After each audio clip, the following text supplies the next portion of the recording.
Howdy. Good evening, ladies and gentlemen. My name is Fred McClure, and on behalf of the George and Barbara Bush Foundation and the George H.W. Bush Presidential Library Foundation, welcome to this event this evening. We have a couple of special guests I'd like to introduce. Ms. Jean Becker, a member of the George and Barbara Bush Foundation Board of Directors, and also another member of our Board of Directors with whom I serve, the Honorable Andy Card. Andy? And Ms. Dawn Hammett, who is the Director of the George H.W. Bush Presidential Library and Museum. Okay. Tonight, we have the distinct privilege of hearing from three distinguished authors and historians who have written a book. It's called Remember the First Ladies, The Legacies of America's History-Making Women. Their book will be available for purchase after this evening's program, and the authors will also be available to sign them if you wish. To guide us through the evolution of the role of the First Lady and its importance on the American presidency are Ms. Diana B. Carlin. Diana is the Professor Emerita of Communication at St. Louis University and a retired Professor of Communication Studies at the University of Kansas. She has taught courses on First Ladies at 3 universities over the past 30 years. We also have Ms. Anita B. McBride. Anita serves as the executive in residence at the Center for Congressional and Presidential Studies at American University, where she also leads the First Ladies Initiative.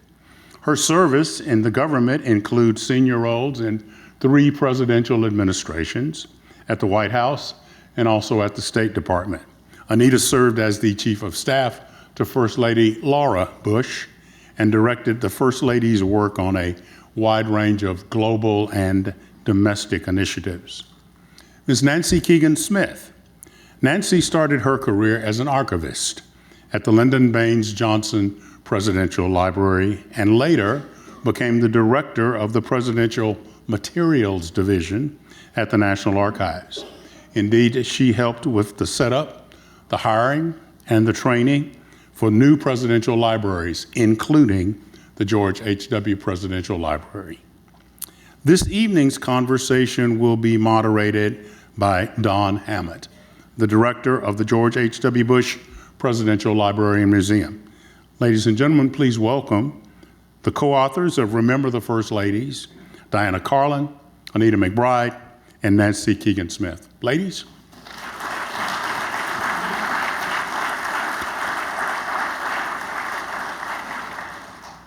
What a treat.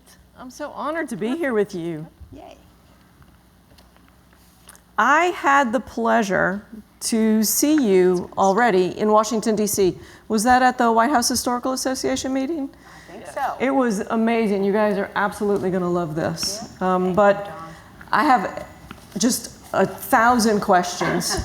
So if you don't mind, let's go ahead and get started. Is that okay? Absolutely. Yes, Of course. So first of all, I'm curious about the origin story of this book. What got you together? What made you want to write this? I'm going to ask 14 questions right now. When did we start using the First Ladies as a term in the office of the First Lady? And frankly, why do the First Ladies deserve their own independent scholarship? Okay. Well, the way this book came about was that I was a professor at several universities and taught courses on women in politics and included First Ladies, and then taught an independent course on First Ladies. And I was contacted by a publisher asking for an idea for a new textbook. Well, I didn't have a textbook when I taught this. I cobbled together whatever I could and had them read this, that, and the other. So I sent a proposal for a textbook. They did the research. They found out there are a lot of courses now being taught on First Ladies. And they said, we'd like to offer you a contract. I said, well, I have one caveat. I need 2 co-authors. It will take me 10 years to do it right. And if there are 3 of us, we can probably get it done in less than that. And so I suggested Anita and Nancy. And when they heard their credentials, they said, that's a good idea. So we started with this book which is our textbook version, U.S. First Ladies Making History and Leaving Legacies. And we actually did a preliminary version of this, and we tested it at 5 universities, and then rewrote to this form. So we've actually written 3 books. Our editor was so intrigued and said, why didn't we learn any of this in school? They don't have any of this in our history books, so would you do what we call a trade book for the general public? Have to rewrite, add some things. So that is how this particular book came about, okay? And Nancy and Anita and I have worked on several other First Lady projects over the years, so they were naturals given the background. We all 3 have very different backgrounds, so that helped. I think the reason why there are courses, why the textbook was important, why this book is important, and any book on First Ladies, is that you really can't understand the arc of presidential history unless you understand the role of the women who were by their sides. And this book only talks about the wives, and we don't talk about dead wives who died before they became president. We just talk about the wives who were physically there, by the president, because some list dead wives. So, because these women were an integral part. When the Washingtons went to New York, Martha shows up a month after he's inaugurated, and they already have a list of things she's supposed to do. She actually filled in for him on some things. And so it has been a partnership from the beginning. And these women have made history of their own. They've taken on their own issues, and we'll talk about that. So that's really why. Now, as far as your other question, I think that was, maybe I've gotten through 13 of them. I asked far too many. Yeah, no, on the title, Martha was not called First Lady. In fact, she was called Lady Washington. When Abigail came in, and that had a very Southern piece to it. When Abigail came in, who was from Massachusetts, she went by she wanted to be called Mrs. Adams, but her detractors called her Mrs. President Adams to suggest she was kind of behind the scenes. And then when Dolly Madison showed up, she was called, are you ready for this? Lady Presidentress. And that didn't go very far. Nice. Yeah. Now, Julia Tyler was actually called the Lovely Lady Presidentress. And then that went away after her, and they then were just Mrs. Whatever. Right. And then in the late 1800s is when the title really began to come into play, and the early 20th century. So I think that's. If I could just add one thing to that, I mean, it was President Zachary Taylor who eulogized Dolly Madison at her funeral, which was like a state funeral. All of Washington, D.C. shut down, and all branches of government, were present at her funeral. That's the impact that this woman had had. Nancy's going to talk a little bit about her, but he referred to her as the First Lady of the land. And it's the first time we sort of hear the term being used, but it really didn't come into use until late 1890s. Yeah. And then if I can just add, some First Ladies didn't like the term. Jackie Kennedy thought it sounded like a horse. A good name so, for a horse. I mean, they've kept the term, but there's been different opinions, but it's the only term they've come up with. So clearly, I really enjoyed the book. Thank you for reading. And one of the things that I got from it was the changing role of the First Lady and sort of the arc. I'm interested in that continuity between the administrations. So can you tell us about the changing role of the First Lady and any precedents that were set that we still follow? Well, it's a big question to cover 248 years of First Ladies. So I will try and be real quick, and I am going to highlight certain things in this question, and then if you think I've left maybe something key out, it might be in another question. So you start, of course, with Martha, who established the role. We should say it's a very interesting role because it had no constitutional, statutory, or official business. It just was ether. And so Martha goes up to New York, and George's aides have decided the job for her, which is that there were 2 roles for the president, head of state, and really a ceremonial social role, and Martha was well equipped to help head up that ceremonial hostess role. And so that is what Martha did. And she tried to establish a nice balance between being dignified but not too royal, and she was very mad when they said she couldn't return social visits because they thought it would show favoritism, and from her Virginia background, she thought that was rude and later changed it. So Martha established the role. Then we get to Miss Abigail, who had become a good friend of Martha, even though one was from Virginia, high society, and Abigail was congregational minister's daughter. And Abigail is John Adams' closest political advisor, and when both Abigail and Martha were reluctant first ladies, and Abigail writes to John and she says, I fear I'm going to have to hold my tongue.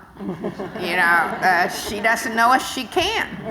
And she was very much his political advisor and would send letters to ministers and friends and say, oh, by the way, you can print them in the press, and so she was like establishing a first lady's role in terms of helping her husband be in the press.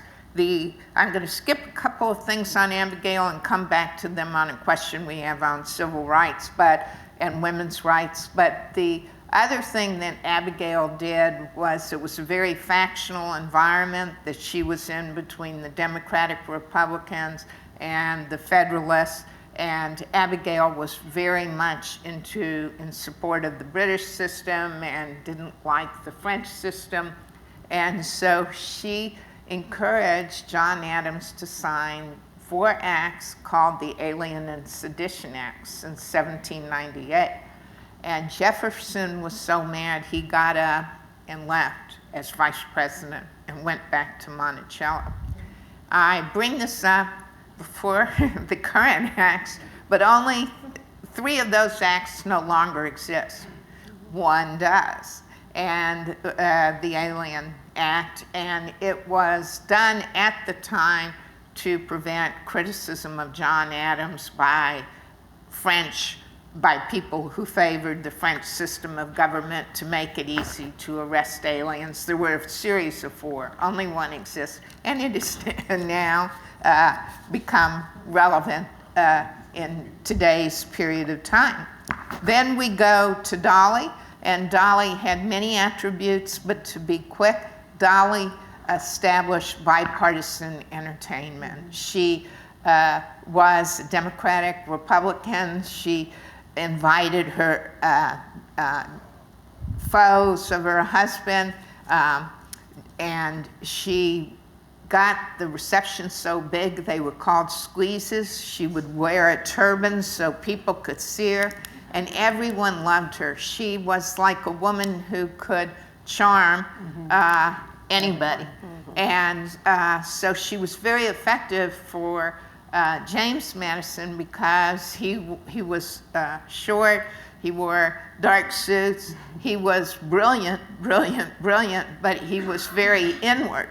And Dolly was outward and would do the charming things. So Dolly established, very important, how important it was, bipartisanship, helping her husband get his agenda through. Then I'm going to skip up to Edith Roosevelt and just touch on her because Edith added the first permanent staff of social secretaries. So Edith Roosevelt begins the idea of maybe a first lady should have some staff.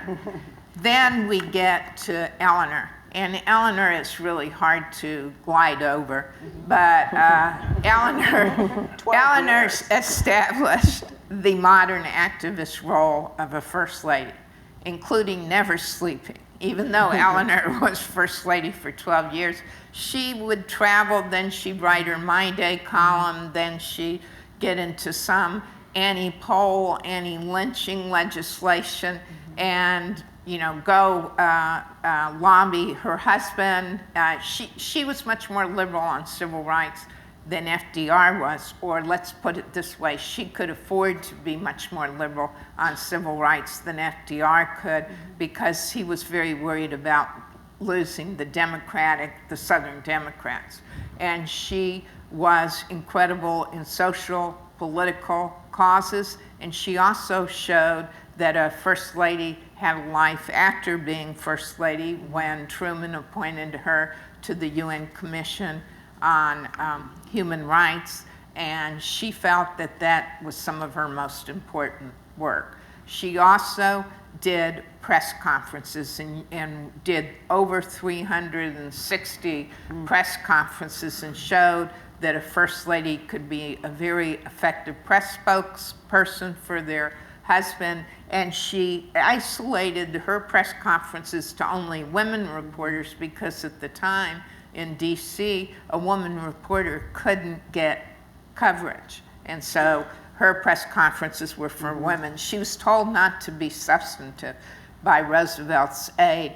And the first press conference she does, I mean, that's like putting a red blanket in front of a ball. Of course she became substantive. Then we go to Lady Bird, and I worked at the Johnson Library and had the privilege of knowing and working with Lady Bird. And she really established the idea of projects for a First Lady. She also professionalized the press office of a First Lady by hiring a shy and retiring journalist named Liz Carpenter. And I'm being sarcastic. Liz was wonderful, but she was not shy or retiring. And she also picked environmentalism as one of her key projects, but at the time the word environmentalism was viewed as too substantive a topic, so she was told to call it beautification, and she's told me, Nancy, I hated the term beautification, you know, because it minimized what she was trying to do. And she took a trip, solo trip, first lady ever to take a solo trip through the South to push for the 1964 Civil Rights Act, which was a very dangerous trip. So then, I'm going very quickly, Betty Ford, who is such an interesting First Lady because she turned having cancer, and at a time when you didn't talk about cancer, into an incredible health message for women, and saved thousands of lives by telling them to check and get better treatment. When we did a conference at the Ford Library in April of last year, and the doctors credit breast cancer treatment before Betty Ford and after Betty Ford, which is so interesting. And of course, she felt a woman had a right to speak in her own voice and didn't have to just be an appendage to her husband. And she lobbied for Equal Rights Amendment and used her own phone, and was very serious about that. And now I'm turning it over to Miss Anita. Oh, sure. Well, so we're going to talk about a few little First Lady firsts, and one of them with Rosalind Carter, which affected me, affected you, Jean, as well, because it was thanks to Rosalind Carter. It was the first time there was an actual budget for an office of the First Lady. It was really codified into White House Personnel Act that actually made it official. And before that, you know, First Ladies had their offices up in their bedrooms or up in their dressing rooms, and in fact, Mrs. Bush worked out of there too. But Rosalind Carter was the first lady to actually work out of the East Wing office. She wanted to be amongst her staff. And the interesting thing about Mrs. Carter, you know, pushing for an office, pushing for more staff, because the president had asked her to chair the Mental Health Commission, the president's Mental Health Commission. But she's fighting for more staff at the same time that Jimmy Carter campaigned to cut the White House staff. So both of them in their memoirs talk about how this was the only time the two of them argued was over this issue. But of course, you know, she's known for so many more things, and we learned so much more about Rosalind when she died last year. But that really helped. That structure that was put in place in 1978 is the structure that still guides the First Lady's office today. We're going to talk a lot about Barbara Bush later, so I won't add her in right now, but a couple of other examples. Nancy Reagan. Nancy Reagan was the first lady to address the UN. She addressed the United Nations talking about her signature issue, which was drug abuse, especially amongst youth. Hillary Clinton. Now, Hillary Clinton comes in, puts an office in the West Wing. The country was just not ready for that. And even in her own memoir, now to be fair, the president gave her an initiative to run as well, which was healthcare reform, which didn't do very well.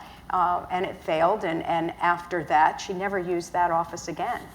And she made a pivot into other issues, of course, and global women's issues, which really became a signature for her throughout her public life. But she too, in her memoirs, has said if she had to do it over again, she would not have put an office in the West Wing, nor would she have accepted chairing this healthcare reform. She would have been an advisor to it, but certainly not lead it. When Laura Bush, is the first lady who delivers a presidential radio address after 9/11. Andy, you'll remember that, and the president encouraged her to do so. But that was a major step, and people did not expect that out of Laura Bush. And in fact, even Hillary Clinton's chief of staff, Milan Rivera, is a friend, and said if Hillary had done that, she would have been vilified. But for Mrs. Bush, it wasn't something that was expected, but it was so well received, and her voice was just so necessary and needed at that time. Just a couple of other things that helped to change sort of the view, the office of the First Lady. Of course, when the Obamas come in, and Michelle Obama is now the first African-American First Lady, and really appealed to young people who she felt looked like her and the president. When Dr. Biden came in, this is another way that the position was sort of pushed forward by working outside the home, having a job outside of the White House. That really helped to show the position can adapt to each occupant, and each occupant also adapts to having the role of being in the White House. The other person that I'll mention, of course, is Mrs. Trump. When Mrs. Trump made the decision 2 weeks after Donald Trump was elected in November of 2016 that she was not going to move to the White House right away. And everybody questioned, she doesn't want to be First Lady. Ivanka, the daughter, is going to be the de facto First Lady. But the reality, we looked at it, and I certainly looked at it very different at that time, having worked in the East Wing. I said, this makes it easier for anybody that comes after her. Say, if they did, she set a precedent by not moving to the White House right away. And we know that Mrs. Obama contemplated the same thing in 2009, to wait for her children to get out of school because she was worried about disrupting them. But I think the political forces around President Obama just said that would not be a good thing for you to do, and she didn't, but Mrs. Trump did. Thank you. So are there any First Ladies that we misjudge or misunderstand through our histories? Oh, there have been several. I might add a couple quick things. I think two other things that really developed that changed the role of First Lady were women getting the vote. No, for sure. And then they were freer to be out in the public, because up until that point, people didn't really think women belonged in politics. So you didn't have them commenting on anything political. And then mass media, radio. Lou Henry Hoover was the First Lady to actually give a formal speech on the radio, nationally broadcast. She preceded Eleanor in some of that. I think that helped set the stage for Eleanor. So as far as, there's a long list. I think as far as overlooked, they all in their own way have been overlooked, but I'm going to look at 4 very quickly. One is Sarah Polk. By show of hands, how many of you know anything about Sarah Polk? One. Okay, I see one Good hand. For you. Okay, yay. You studied your history. Okay, are you from Tennessee? Sarah Polk was an incredibly powerful First Lady, and there is an interesting biography of her called Lady First, written by Amy Greenberg. I highly recommend it. Very thick, but it's very readable. She was very political. Andrew Jackson was a friend of the family. She was also highly educated for a woman of her age. And her political connections certainly helped James Polk move up in Tennessee and then be elected to Congress. When she went to Washington with him when he was elected to Congress, one newspaper referred to her, this is a little like Lady Presidentitress, as the membress-elect of Congress, because they knew about her hand behind the throne. And she followed Dolly Madison. She was tutored by Dolly in bipartisanship. And he eventually became Speaker of the House, and she once again used that bipartisanship, and he got a lot accomplished when he was in the House. She wrote his speeches, she controlled his calendar, she kind of decided which cabinet members got in to see him, and she summarized the newspapers every morning for him. But she's doing all this in the privacy of the family quarters and doesn't go out publicly to do any of it. So she was definitely overlooked. I think Mary Lincoln is probably the most misunderstood, maligned First Lady, and unfairly in many ways. Did she spend too much money? Yes. And we talk about a couple of things she did to cook the books in our book. The manure scandal is one you'll probably enjoy. But Mary did some of that because she was from Kentucky and Illinois. And you had mainly East Coast Southerners. And Harriet Lane, who was James Buchanan's niece, said publicly that she didn't think Mary Lincoln deserved to be in the White House because she was this uncouth, unsophisticated Southern Westerner. She spoke fluent French. She was incredibly well educated for a woman of her time, and she certainly educated her husband and took a lot of the rough edges off of him. She had a very difficult time during the Civil War. Part of her family fought for the South. The Southerners accused her of being a traitor. The Northerners accused her of being a traitor. And Lincoln actually had to publicly defend the fact that she was not a traitor and giving away secrets. She lost a child before the White House. She lost a child in the White House. And so did she have some emotional problems? Yes, but who might not? Given those circumstances, she lost siblings during the Civil War on the Southern side. But she was incredibly important for Abraham Lincoln to ever become president. He had done a lot of work with the Whig Party. She also was very politically connected. Her family they were good friends of Clay. And he was offered a position as the territorial governor of Oregon. About the time that the parties were kind of realigning and the Whigs were going to go away and the Republican Party was getting started. And she told him if he went to Oregon, he would be lost to politics. He'd be too far away to participate and he would never be elected to anything. He'd had one term in Congress, lost 2 Senate races, and Mary Lincoln is the one who said, do not take that position. And the rest is history. The other one who I think has been overlooked is Edith Roosevelt and what she did, to actually hire someone. She built the West Wing, but she was overlooked for one very important reason. And I went through Theodore Roosevelt biographies and I did not find mention of this. In fact, a family member challenged us at that same summit that you heard us talk, because great-grandson, he'd never heard this story. Theodore Roosevelt was the first US president to win the Nobel Peace Prize. He couldn't have done it without Edith. They had eloped. They got married in London. His first wife had died 3 days after childbirth. He went off to North Dakota to mourn, came back. He and Edith had known one another. In fact, everybody thought they were going to get married at one point, but they had a fight right after he went to Harvard. And so he comes back, Edith helps put it together, they decide to become secretly engaged, get married in London, and when he's going over to London, there is a British man named Sir Cecil Spring Rice. And they strike up a conversation and they have a great time on the trip over, and he asks Sir Cecil to be his best man, because he didn't have one in London. Strange. Yeah, so it's like, will you be my best man? So he said, sure. This created a lifelong friendship. Well, during the Russo-Japanese War, for which he gets the Nobel Peace Prize for brokering the end of that war, Sir Cecil is the British ambassador to Russia.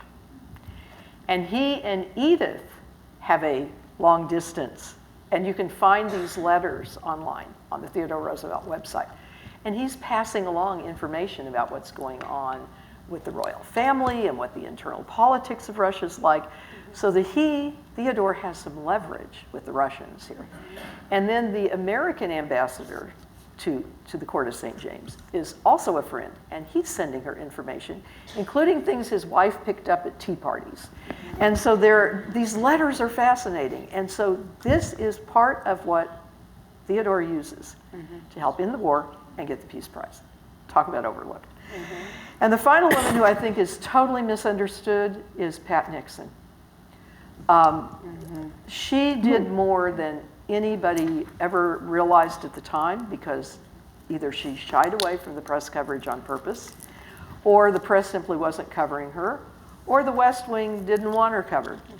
But she went to, 60 foreign countries? 81 foreign countries, the most until Hillary. She was the first lady to address 2 foreign parliaments on behalf of her husband. When there was a massive earthquake in Peru, we had horrible relations with Peru. She wanted to go down there. She's seeing all this. She goes, I'm taking aid down there. So she takes the aid down. She goes in, and we have a picture in our book of her in heels and a nice suit, climbing over rubble with the First Lady of Peru following her. She's visiting with people who have lost their homes. And the press goes wild in Peru and just cannot believe this. And one general said, by sending his wife, the president of the country said she did more than if he had sent the entire military down to help out with this. They gave her decorations for doing this, and then our relations got better. And she did this throughout the world. And she was also the eyes through which we saw China, because all of his meetings were off record. And she was the one who set the itinerary, and that's what we were seeing on the evening news. She also completed Jackie Kennedy's work on the White House, brought in twice as many artifacts. No one has done as much. Responsible for lighting it at night, before the ADA, accommodations, and so much more. And so I think, she was certainly not plastic Pat. That woman was involved from the beginning to the end. I'm afraid we're going to run late, and I don't know that they're going to mind. But I am, tomorrow for you guys, tomorrow is the anniversary of Mrs. Bush's death. And so I would like to spend some time talking about Mrs. Bush and remembering her and honoring her with our time. So this crowd generally has a deep appreciation and respect for the Bush family.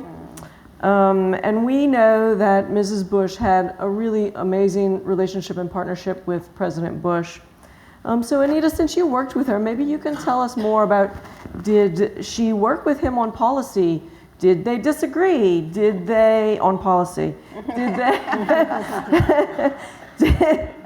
and how did she help with his success? Because I know she did. Yeah, of course she did. And this is proud to be talking about either Bush, but of course about Barbara Bush. You all know so much about them and revere them, and it really is wonderful to be here, and to be here particularly today. And we went by the gravesite today, and that was a real honor and really a moment. But look at these two, 73 years of married life. First of all, how could they not have disagreed at some point over that point? But all that she did as a partner with him, supporting all of those campaigns that he was involved in, learning the art of diplomacy and protocol herself when he served overseas as envoy to China, when he served at the UN, helping to champion the party, the Republican Party, when he was chair during a very difficult time, of course, during Watergate. But all of those things really contributed to Barbara Bush being so prepared to be a second lady, and then, of course, to be first lady, and develop these great, public speaking skills too. And while she was, wife of a congresswoman, she would write articles for the Houston paper back home of kind of her doings in Washington.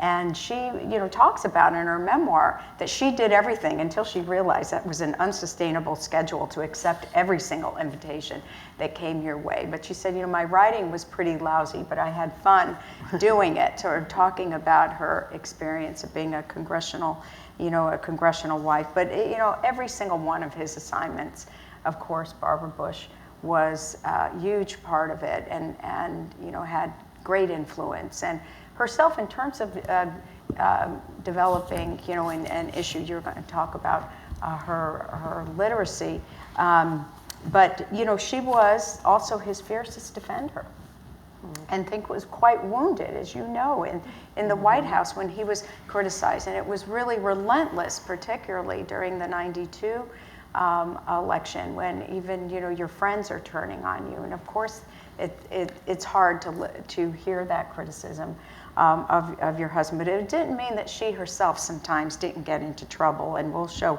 a little clip in a minute. She'd get where she did differ on some issues on gun rights or abortion, and no matter how hard she tried, she would occasionally get tripped up, right, by reporters' questions.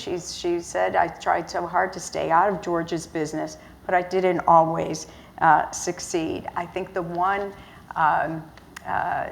example that she gives in her memoir too, as a new First Lady, she was interviewed. I think you had a press up to the residence, or she hosted the press, and Terry Hunt of the Associated Press asked her if she favored enactment of laws banning the sale of military assault weapons in the public, and she said yes, never dreaming that it would make big news, because she said George was not in favor of gun control. And this is something every First Lady faces. The press is always going to look for the light of day between the president and the First Lady. But what I really admired about Mrs. Bush too, and she writes about this in her memoir, that even if she didn't get off scot-free on some of the things that she said, she would tell her press secretary, Anna Perez, that if I said it, I said it, meaning she took full responsibility for her comments and didn't want anyone explaining it away or apologizing for it. But I think we have a little clip that sort of refers to this, that was from a conference that we held here at the George Bush Library in November of 2011. So if we can play that, and she speaks to that herself. Was there a moment when it dawned on you, really for the first time, dramatically, just how much impact you could have, an action of yours or words of yours, in the lives of other people? Well, I remember when I was the wife of the vice president, I could say anything. Nobody gave a darn. And I think George had just become president-elect when I made some, I thought, normal statement, and I read it in every single paper. And it wasn't something I really wanted to be quoted on. But you learn not to speak quite as frankly, sort of. Then you forget it when you get older. Exactly. So that was an amazing conference. Maybe you can tell us some more about it. This was really great. And Jean, you'll remember, I called you up in Kennebunkport. So I had just been hired by American University, which is the only university in the country, actually, that has an entire initiative dedicated to the study of First Ladies. And part of my proposal to them was to do a series of conferences, and hopefully in partnership with presidential libraries. This is a great place to take these conferences on the road. And I thought it would be great if we could start with the 3 Texas libraries. You're the only state in the union that has 3 presidential libraries. How great is that? And so I had asked Laura Bush, of course, who I work for, and she said sure, she would do that. And then I talked to Jean to run it by Mrs. Bush, and Mrs. Bush was very gracious. She did 4 of these conferences for me, 4. And she was keenly interested, though, that the first one be hosted here, because she said George doesn't even have a library yet, which was true. George W.'s library had not been opened yet. That didn't open until 2013. So we did the first conference here.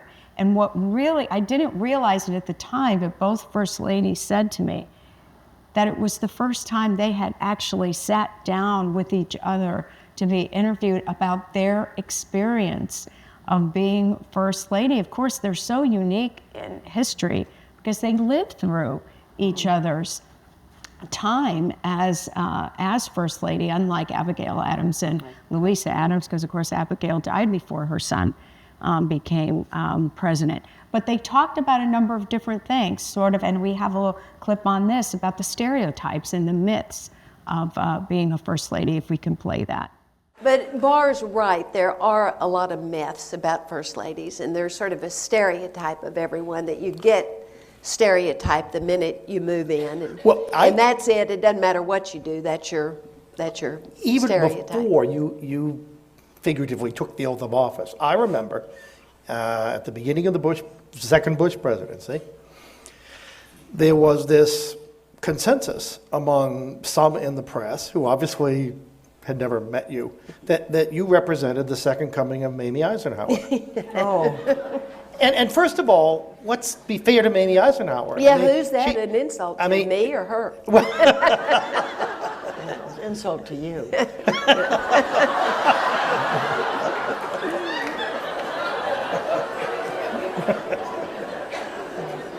That was rhetorical. You could say.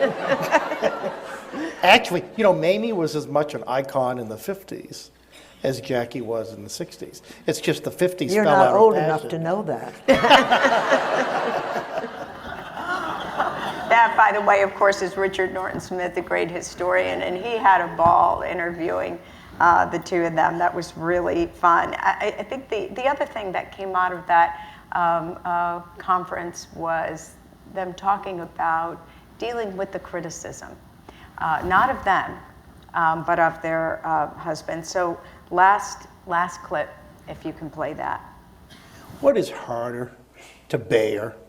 Criticism, which you believe to be unjust, of a spouse in the Oval Office, or criticism of a child in the Oval Office? Phrase that differently, which I know to be unfair, not which I think to be unfair.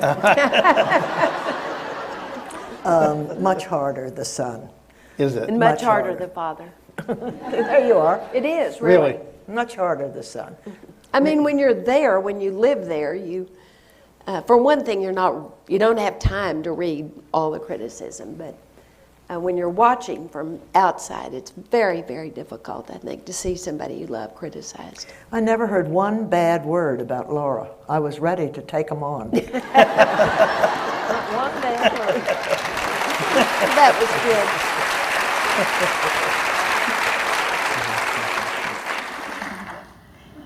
That's the last thing I'll say about the conference is what I really saw in these two women together, being together too, how deferential they were, of course, to each other, how respectful, but really how Barbara Bush adored Laura and really was ready to defend her, and was also the one that sort of trained her too. You don't always have to answer the trick questions.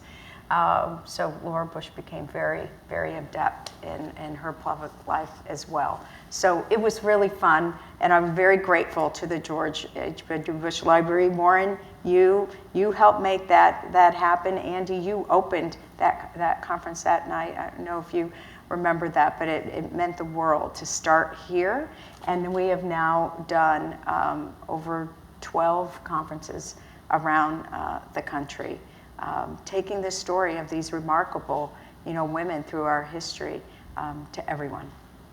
I'd like to say, just as I was very fortunate knowing Anita to go to Johnson, George W. Bush, Ford, and it was incredible. Anybody who went, you could hear a pin drop in the room, and it was really history in the making, and the dynamic between the two first ladies and the teasing, because they both had a sense of humor Right. that can be dry at times.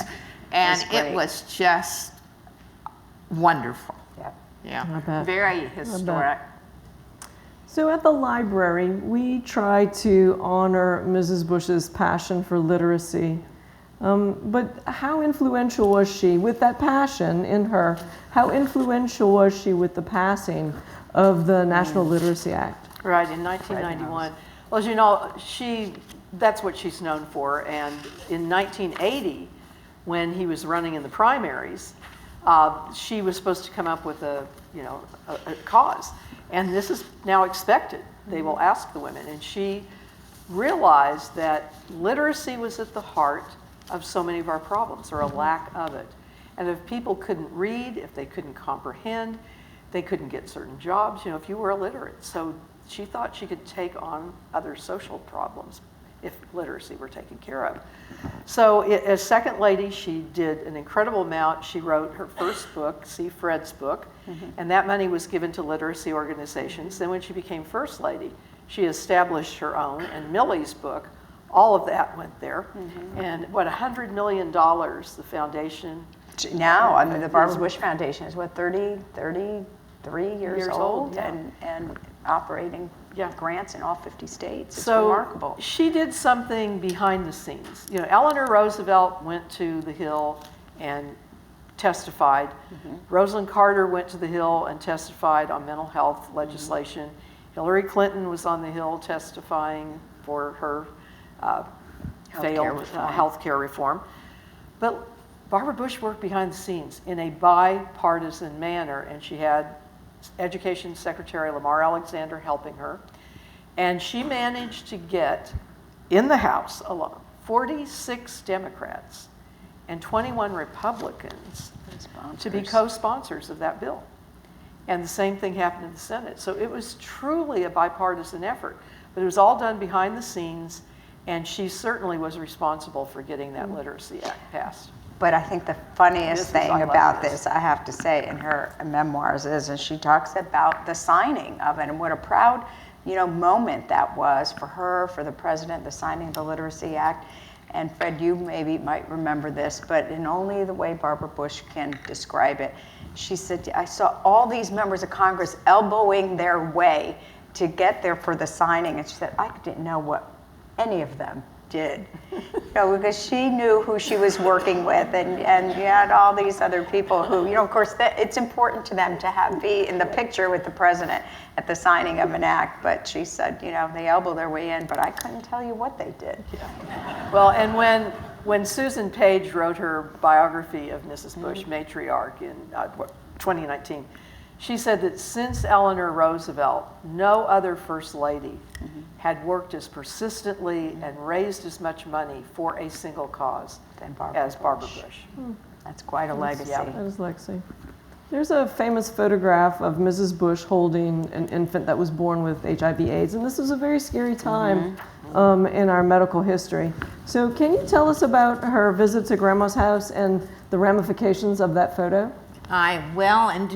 We do have the photo.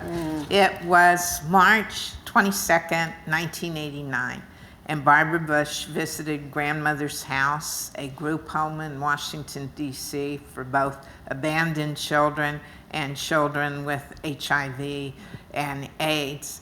And she held and soothed a crying baby named Donovan, who was infected with the disease and later died. The photo made national news, and Barbara Bush understood that the First Lady can wield enormous power, often with a single image and not saying a word. At the time, people thought that touching a person with the virus was dangerous, and victims were shunned because of the stigma.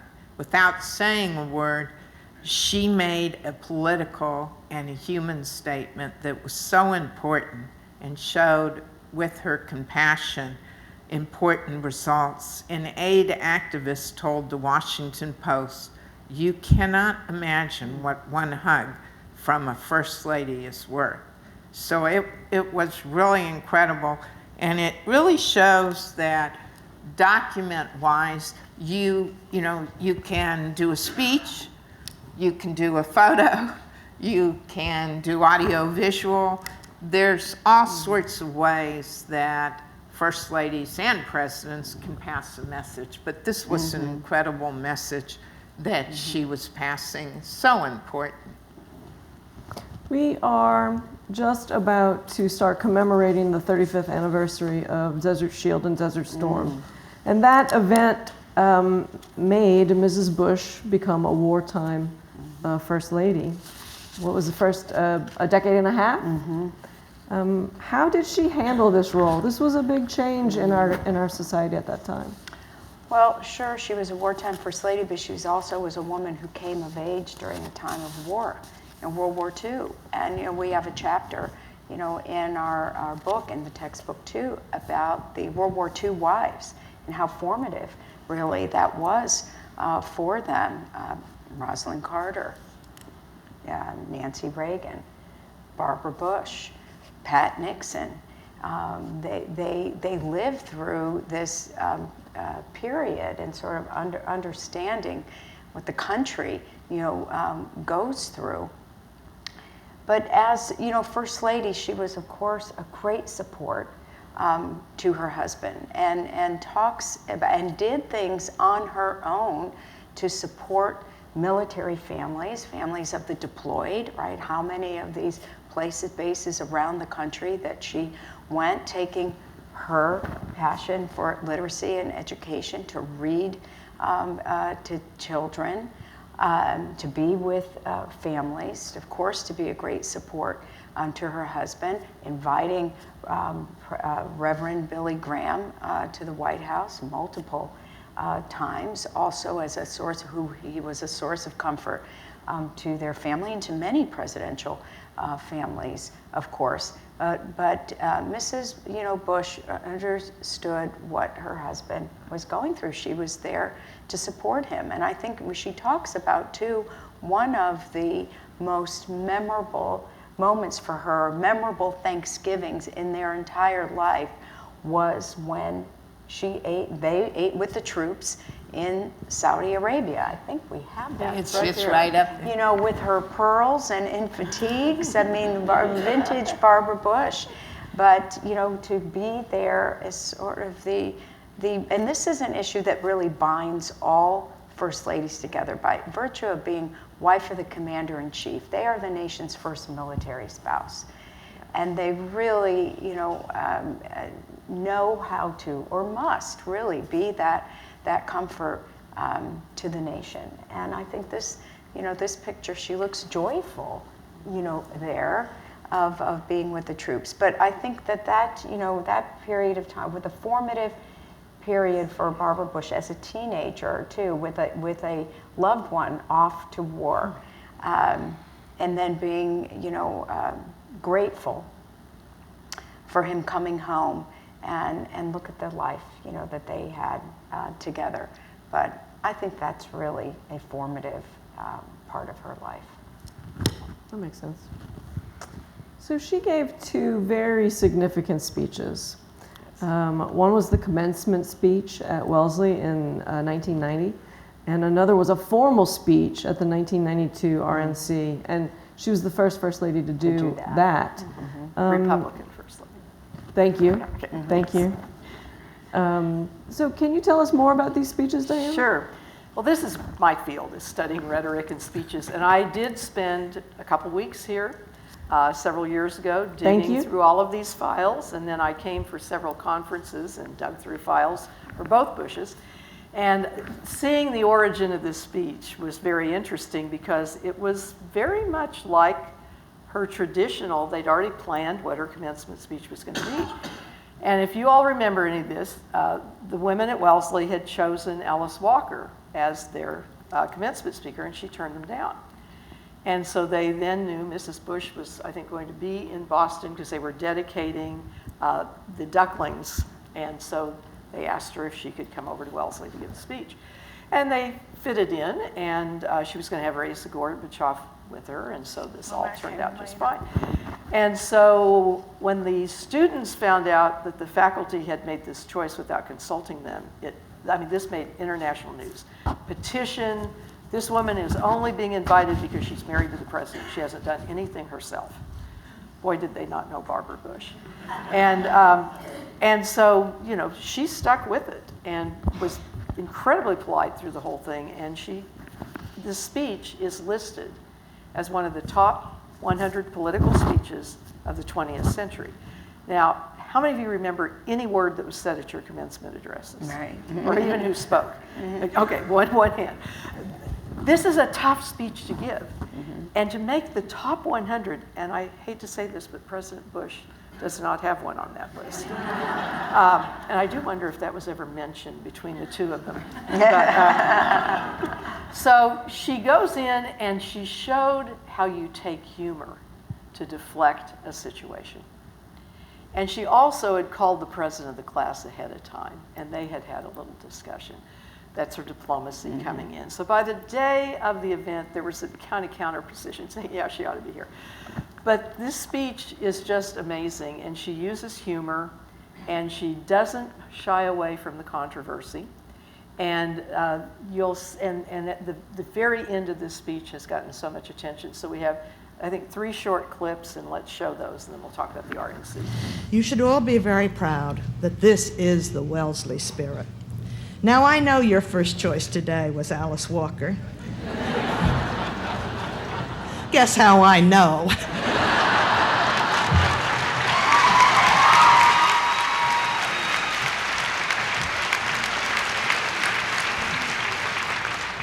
Known for the color purple, instead you got me, known for the color of my hair. One of the reasons I made the most important decision of my life to marry George Bush is because he made me laugh.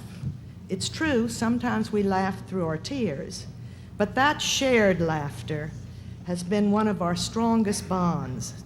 Find the joy in life, because as Ferris Bueller said on his day off, life moves pretty fast, and you don't stop and look around once in a while, you're gonna miss it.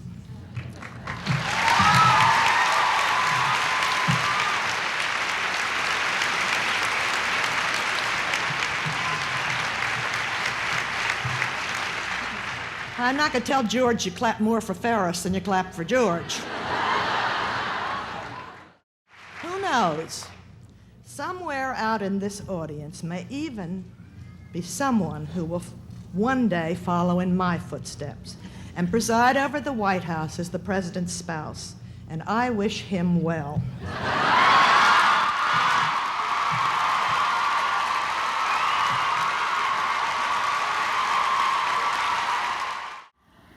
I put this speech in a public speaking textbook I co-authored as one of the best examples of a commencement speech you would ever see, because it had advice, it had humor, it dealt with the situation, and she really knew where these folks lived. Ferris Bueller's a good example of that.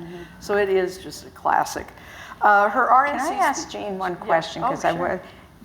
Is it true that she did not know this was carried live before she went out there on that? She did not know, and I remember the White House watching it. It's good because that's what we said. Yeah, okay. So that's good. Yeah, she didn't know that it was getting live coverage on several networks. No, perfect staff work. Yeah, it was great. So Eleanor Roosevelt in 1940 was the first lady to ever speak before a convention, and FDR did not go to the convention. He broke tradition in 1932 by going, because usually they would come and inform the president-elect or nominee that he'd been elected. They didn't go to the convention. So he broke tradition, but he did not go in 1940 because there was a split in the party as to whether he should run for a 3rd term. So he told Eleanor she was going. She didn't want to, but he told her she was going.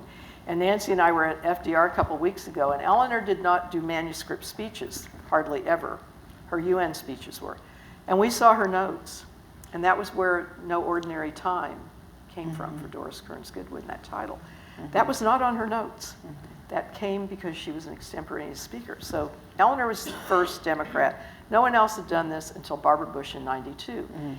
And one of the things I traced when I researched her here was how she changed her own campaign strategies between '88 and '92. And she became hard-hitting in '92, and that goes to that clip in her defense of her husband. And that had been a somewhat fractious convention. Remember Pat Buchanan's speech? And you know, I'm seeing a few heads nod on that one. And there had been the whole culture wars and what is a family and what are family values. And we had Murphy Brown getting into the whole mix. And so here comes this woman who is so diplomatic, and she does a similar thing to what she did at Wellesley. And she basically talks about the Bush family. She talks about her husband's devotion to this country. And like we always say, these women humanize. They let you look at these people and at themselves as humans who have families, who have imperfect children, as she talks about. And then she basically gets at the family issue and settles it for the rest of the convention. So we have a couple clips. We have met so many different families, and yet they really aren't so very different. As in our family, as in American families everywhere, the parents we've met are determined to teach their children integrity, strength, responsibility, courage, sharing, love of God, and pride in being an American.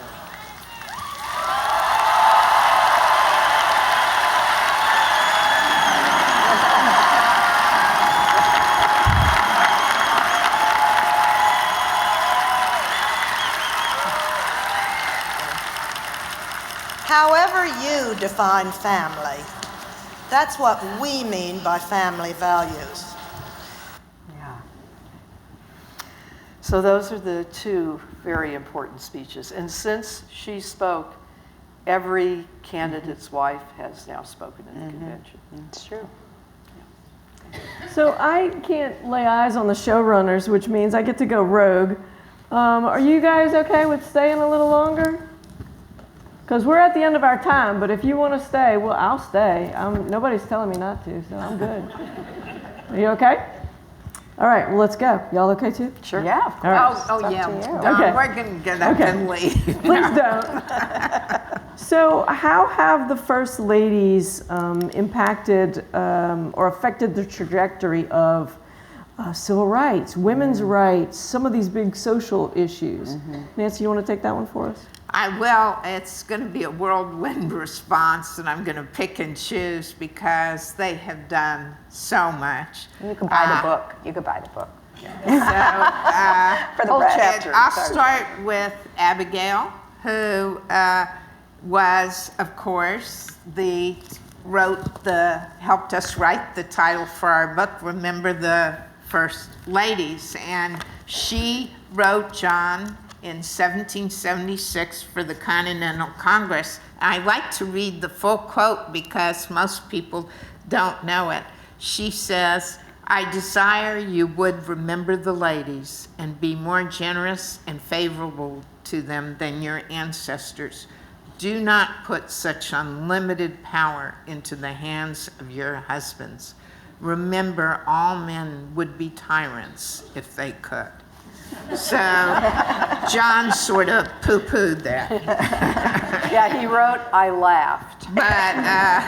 But so she was also for abolition of slavery. Very interesting, though, and this shows you about research. Anita, Diane, and I went to the Adams Center recently to talk about Abigail and Louisa. And I was just reading, I did a Google search just to see if anything new had come out on Abigail, and there was a professor from the University of Massachusetts. Turns out Reverend Smith, Abigail's father, had 6 enslaved servants in their helping out in the house, and later freed them. But that point didn't come out in any book that Anita, Diane, and I looked at, and we'll have to modify our book, but it just shows you the way people want to there's certain things that they want to say and certain things that they don't. So Abigail was huge into pushing for civil rights and women's rights. Eleanor was an incredible champion, more liberal than FDR. She championed anti-lynching legislation, poll tax legislation, even though FDR would not support them. And of course, she was responsible for the biggest civil rights event, really, before Martin Luther King's I Dream speech, when Marian Anderson was refused a black opera singer singing at Constitution Hall, and Eleanor resigned from being a daughter of the American Revolution, and then she arranged for Marian Anderson to sing on the Lincoln Memorial, and 75,000 people came. And if y'all have not seen the video of Marian Anderson singing, you can get it by going to the Library of Congress website. It really makes you cry. I mean, it's such an amazing occurrence. So Eleanor was everywhere in terms of social, political, women's rights.